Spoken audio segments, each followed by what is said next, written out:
Hello everyone.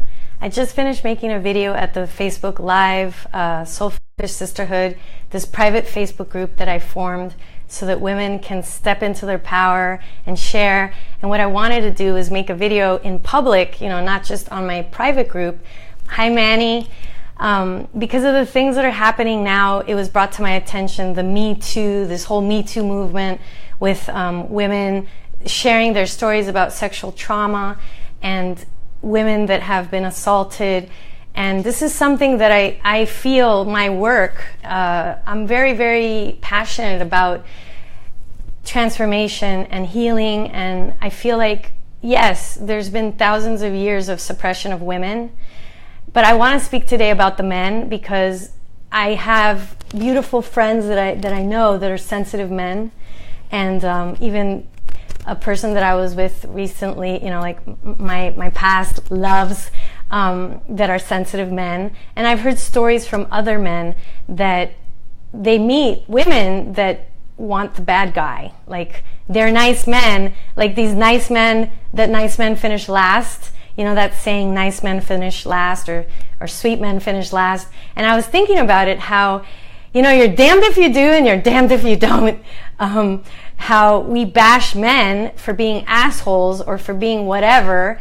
And I'm talking about women here, and then how men, we have to come up with a solution, because I have heard from men how they are the nice guy and then a woman isn't attracted. She's not, maybe even some women are repulsed.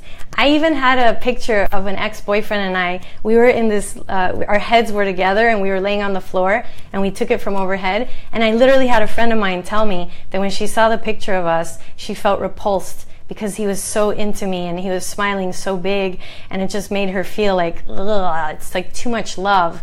And so I think that we as women have a lot of healing to do, about healing with men, actually. And that's a part of the reason why with Nathan, I should tag Nathan here, we created this Men Healing Women Healing Men, because I feel myself, I had sexual trauma. I was very judgmental with men, and I myself noticed, oh my God, I have a nice guy. I met a nice guy, but then what do I do? This is exactly what some of my students are going through. Yes. So can you ask me a question so that I can help expand this, Brian, or make a comment? So I'm a conscious woman. I consider myself very connected to God. I work with angels. I believe that God loves us. I believe that everything that's happening on the planet is a part of that master creator's plan. So whatever's happening on the planet, like our president, this with the Me Too, all of it is a part of the collective plan to heal us, so that we can all love more. It's not bad, okay? And I think personally, I have had to create a lot more space in my life to be compassionate towards myself, because when I was 14 years old, I didn't say no. My first sexual experience, I actually was petrified, and I acted like if it was all okay, and it wasn't okay. But that little voice inside was so tiny that I would ignore it. I ignored my intuition when I was younger. I would try to fit in. I wanted to be loved by other people. What would you suggest to someone who is trapped in a pattern of dating the same type of person and making the same relationship mistakes over and over? Okay, so the very first thing is we attract. So if we all look at Brian's question, thank you. If we keep on making the same mistakes over and over and over, that lets us know consciously we want something else, right? But then our subconscious mind is not welcoming that new pattern. So let's just say, yes. Okay, there's a lot coming in here. So this is where you can do your affirmations and say, I want to meet a great guy.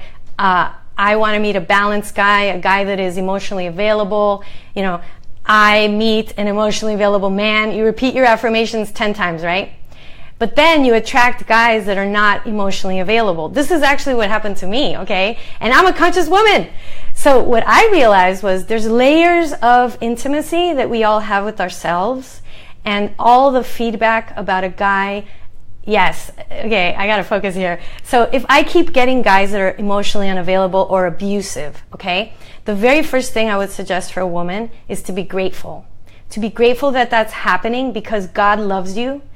It is a gift that you're getting this feedback into your life, and it's there to grow. So instead of getting upset with yourself, because that's what I feel happens a lot to us, especially the conscious women, we get upset. We get upset that we're attracting, another guy that's not available. Or I dated him, he was great, and then 3 months later, they find out their true colors. And then they get upset with themselves. So this is really important, not to get upset with yourself. Be grateful that you have the awareness that there's guys that you're attracting that is not actually what you want to attract. I think all of us need to be more compassionate towards ourselves. We're all learning. I've been at this for a lot of years. I'm 44 years old, and it's just, life is simply about growing and learning, and it's not about getting anywhere, because that's a lie. This right now, this moment is all we have now. So right now, can I totally be grateful at everything that's coming into my life, because it's just there for feedback. So those women that keep attracting men that are not the best guy, Mr. Wrong, there's some blessing that Mr. Wrong is showing them a reflection of themselves, because we don't get what we want, we get what we are. So vibrationally, they're attracting that type of man. So I would suggest for that woman, first, be grateful that that's happening, because that's feedback for your soul. It's feedback for your life. And then the second thing I would recommend is write down all the things that you don't like about those men that you're attracting. Write down all the qualities that you do not like. So for example, like, what would one of the qualities be, Brian, if you could give me some feedback? Or if there's any women that are attracting men that they don't really like to attract, that they don't want to be attracting, what don't you like about that man? So for example, for me, I was attracting men that didn't want to commit. Men that I feel weren't holding me in the highest regard and taking me for granted. And guess what? I wasn't holding myself in the highest regard, and I wasn't committed to myself. I wasn't committing to myself. I was very committed to my job. I love sharing all this wonderful information, but what good is it if I give to everyone and I don't give to myself first? So I literally would give up, reschedule my massage for me to go to the spa. If I had a VIP coming from out of town, I would feel guilty, that they happen to be coming on the day that I have my spa massage scheduled. And this happened to me in the past. And then guess what? They canceled. This happened to me, true story. And I was like, oh my God, I could have just seen that person the next morning, okay? That might have inconvenienced them, but it wouldn't have inconvenienced my spa massage that I had already scheduled, okay? So then life had to bring me that situation so that I could refine my self-worth, my self-value. So I think it's really important for us all to remember that God loves us, Creator loves us, however you want to call it, Allah, Buddha, Jesus, the saints, your angels, your spirit guides, nature, Creator, universe, loves you. And whatever's happening in your life is happening to guide you more in that direction of a deeper love. I really do believe this, okay? Even the rape, whatever happened to me in my past, the daddy issues that I've had, all of it has been there so that I could be more committed to myself, more loving to myself. I caused a lot of trouble when I was younger. I had a certain charm going for me that nice guys didn't. But my relationships never grew. I'm reading what Brian wrote here. And I don't know why I can't see that. Video only mode, swipe left to reveal comments. I'm just learning how to use that. Nice guys didn't, but my relationships never grew, and I don't know what else it says there. It's all perfect, right? Let me just go here. Can I have you join us, Brian? Can you just comment if you're okay with that? Because I would love to invite you on the call on this group chat. We can do this. Sorry, Brian can't join. Aw. Okay. A lot of trouble when I was younger. Well, we have to be in our integrity. I used to be the type who wouldn't commit. Yeah, well, the whole commitment thing that I learned is that I wasn't committed to myself. So how could I, if I'm not committed to myself, in the meaning of the way I wasn't showing up for myself was self-care. This was happening to me 3 years ago, where I was just giving to my daughter, especially after my divorce. thought I traumatized her with divorcing, and I guilted myself, and I was trying to do everything for my daughter and giving myself up. Maybe I wanted to just take a bath, maybe I just wanted to take a nap. But I would make myself take her to wherever she wanted to go or whatever she wanted to do. So I wasn't really committed to myself. So when we don't attract commitment, what I have learned is that, that's why we're not getting committed with a partner. Everything is just a reflection. Everything is a reflection. Whoever you bring in, that person is there to hold a big mirror to show you where you're at. And that's so awesome. That's the type of relationship that I have today, is everything is just showing me where I can grow, where I can refine my self-love and loving to others too, because we're not separate. So I look at life today as an opportunity to grow, and things have happened to me in my life. Even recently, I'm openly talking about yoni massage and how excited I am that I've been a pelvic floor physical therapist working with vaginas, pelvic pain, incontinence, women that have problems down there, challenges down there. And now that I'm a Tantra practitioner, I can work with women in a more spiritual way, moving that creative life force energy. And I talk about this, and it's been so beautiful to help and inspire people this way. And I see how some women look at me and they're like disgusted, or they're like, I don't know, there's this judgment about touching vaginas and like they're dirty. And I know what I'm doing. I know the anatomy. I've been working at this for many years, and I feel very connected to God and all my angels. And I don't think sex is dirty. I don't think vaginas are dirty, or penises.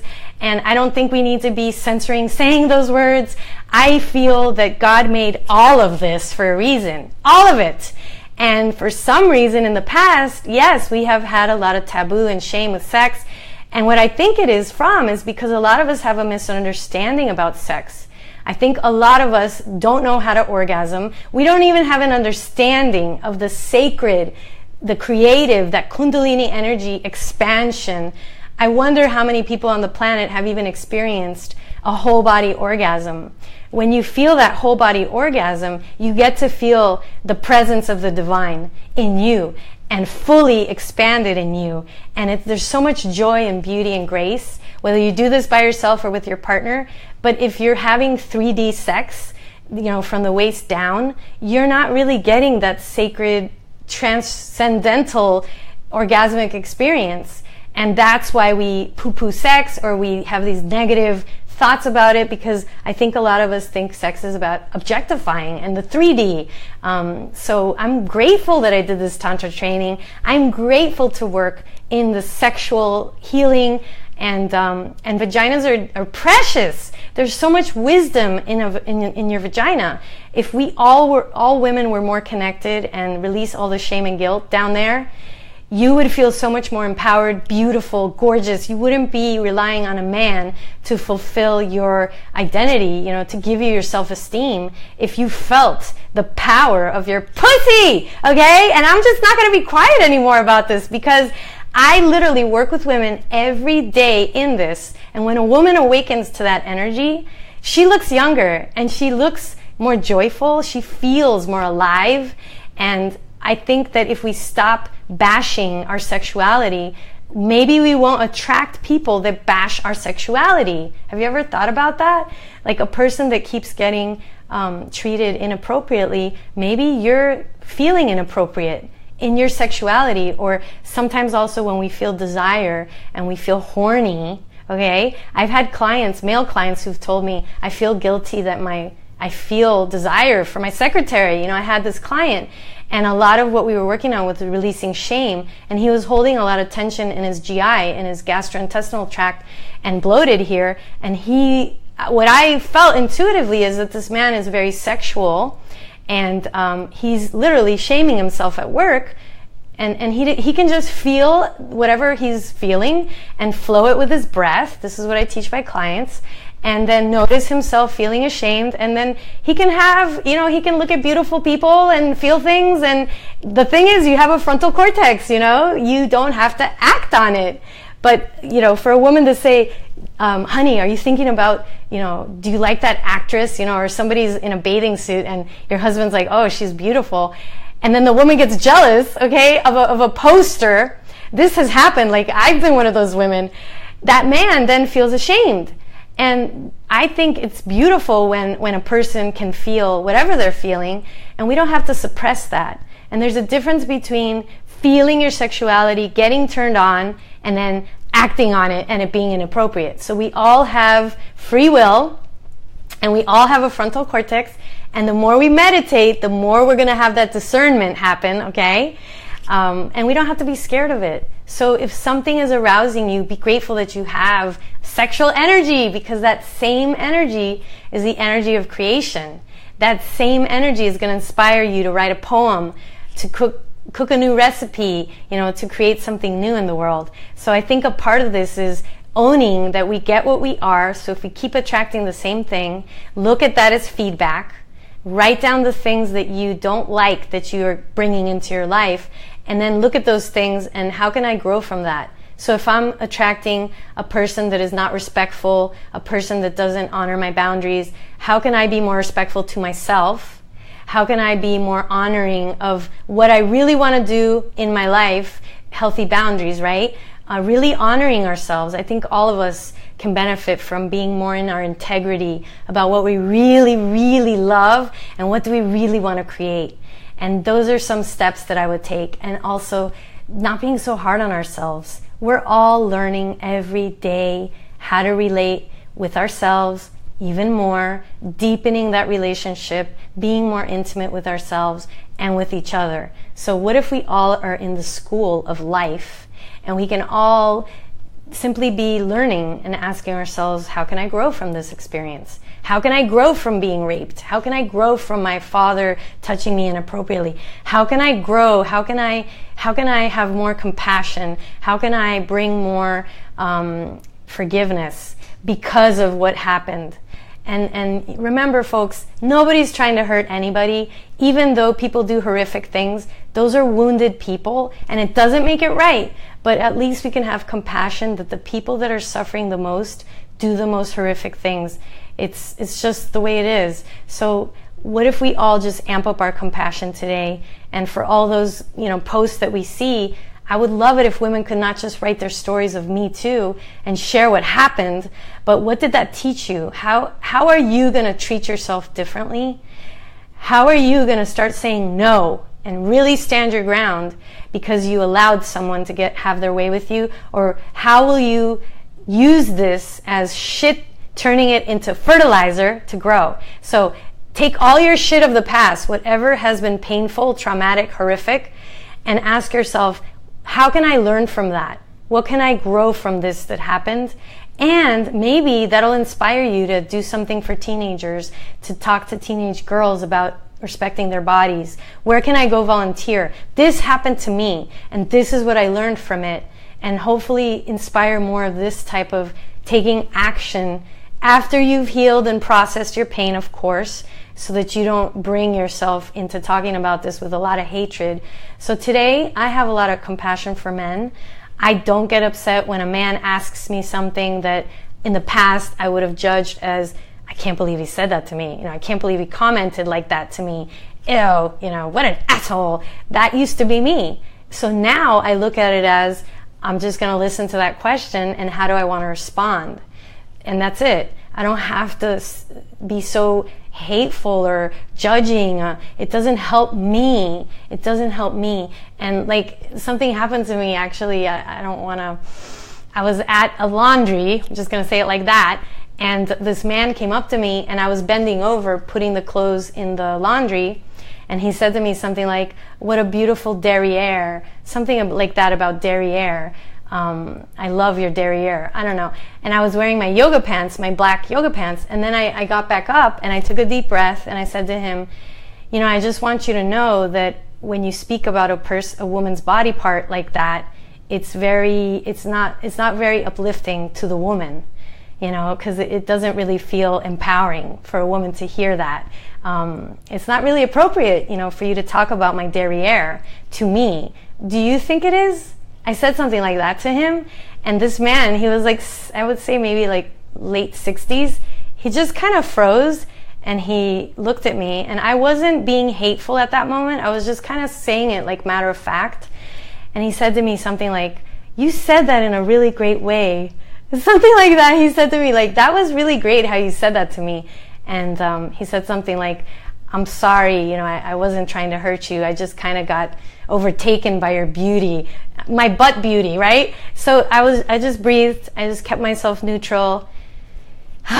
I don't think I said anything after that. I just walked away. But that's how I handled it, and I felt good about that.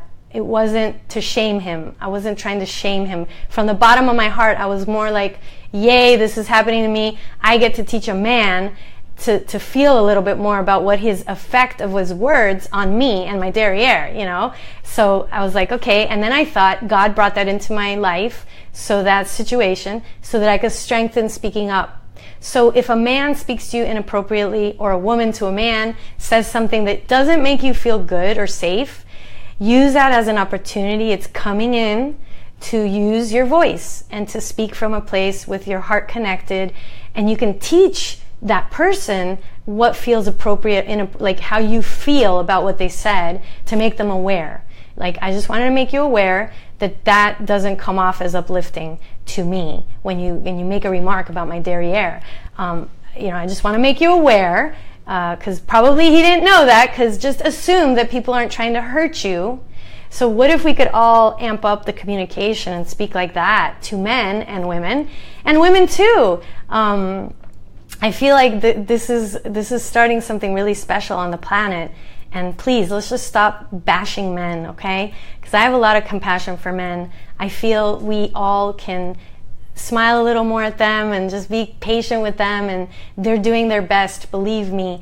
I know, because I work with men, and none of them ever come in wanting to have hurt his wife. Like, I've worked with men that are going through divorce, and they feel so terrible that they cheated on their wives, have done things out of their integrity, and so heavy on themselves. You know, if anything, I wonder if men guilt themselves, shame themselves even more than we even realize it. So, and then also the beautiful men out there that are wanting to meet a woman, but she's so damaged that she can't even see how great he is. Because that's what happened to me, that I had a hard time receiving love, and I had to have that experience so that I could then realize, wow, I got some stuff to work through here still, okay?